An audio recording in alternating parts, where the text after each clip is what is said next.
پنجشیر کې د طالبانو په خپلمنځي نښته کې یو تن مړ شوی او 2 تنه نور ټپیان شوي دي. سلام ستړي مه شئ، وخت مو په خیر.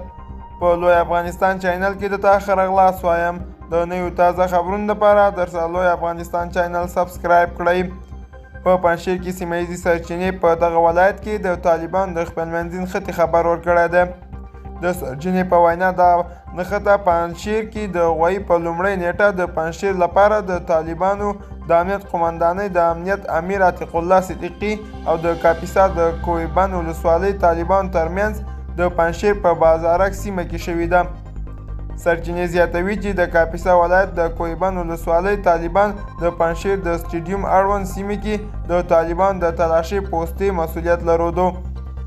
د سرچینې په وینا په دغه نښته کې یو تن طالب وژل شوی او د پنجشیر لپاره د طالبانو د امنیت امیر په ګډون 2 نور ټپیان شوي دي. د سرچینې په وینا د پنجشیر لپاره د طالبانو د امنیت امیر په پښه ټپي شوی دی. د بلې خوا د طالبانو څخه یوې سرچینې اشرسوب ورځپاڼې ته تایید کړي نښته هغه مهال رامنځته شوې چې د طالبانو امنیت امیر کسان د تلاشۍ په پوسته کې د طالبانو د درېدو غوښتنې ته پام ونه کړ. دوستانو دا زموږ د دې ساعت چمتو کلی خبر. تر بیا ښې چارې.